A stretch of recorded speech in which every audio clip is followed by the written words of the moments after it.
سوال: قرآن شریف کا ترجمہ سب سے پہلے فارسی زبان میں کس نے کیا؟ ان کا نام کیا ہے؟ 1 2 3 4 5 اس کا صحیح جواب یہ ہے کہ قرآن پاک کا سب سے پہلے فارسی زبان میں ترجمہ شیخ سعدی نے کیا۔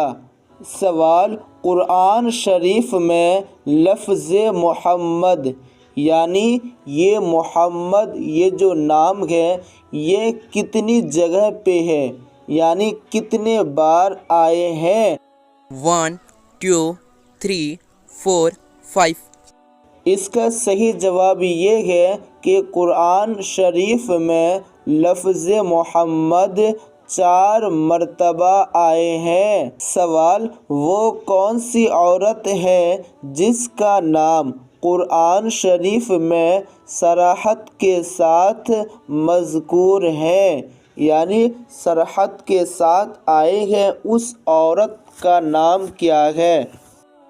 1 2 3 4 5 اس کا صحیح جواب یہ ہے کہ وہ عورت جس کا نام قرآن شریف میں صراحت کے ساتھ مذکور ہے ان کا نام ہے حضرت مریم۔ سوال: فرشتوں کے سردار کون ہے؟ فرشتوں کے سردار کا نام کیا ہے؟ 1 2 3 4 5 اس کا صحیح جواب یہ ہے کہ فرشتوں کا سردار حضرت جبرائیل علیہ السلام ہے۔ یہ ایسے فرشتے ہیں کہ جو نبیوں کے پاس اللہ تعالیٰ کا پیغام پہنچاتے تھے۔ یہ تمام فرشتوں کے سردار ہیں جن کا نام جبرائیل علیہ السلام ہے۔ سوال: کس نبی نے امت محمدیہ میں پیدا ہونے کی تمنا کی تھی یعنی خواہش کی تھی؟ 1 2 3 4 5 اس کا صحیح جواب یہ ہے کہ حضرت موسیٰ علیہ السلام ایسے نبی ہیں جنہوں نے امت محمدیہ میں پیدا ہونے کی تمنا کی تھی۔ سوال: حضرت یوسف علیہ السلام کنویں میں کتنے دن رہے؟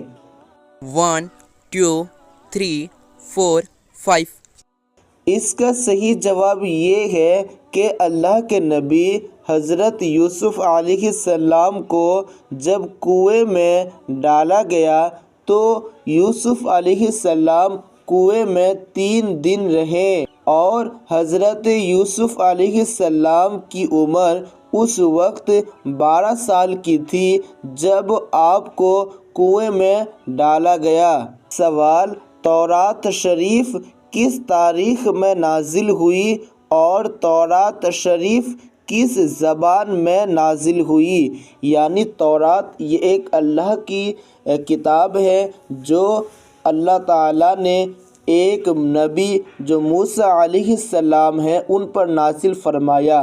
تو یہ تورات شریف کس تاریخ میں نازل ہوئی اور تورات شریف یہ کس زبان میں نازل ہوئی؟ یعنی جیسے قرآن شریف عربی زبان میں نازل ہوئی اسی طرح جو موسیٰ علیہ السلام پر تورات شریف نازل ہوئی تو کس زبان میں نازل ہوئی؟ 1 2 3 4 5 اس کا صحیح جواب یہ ہے کہ تورات شریف 6 رمضان کو نازل ہوئی اور اس میں جو زبان تھی وہ سریانی زبان تھی۔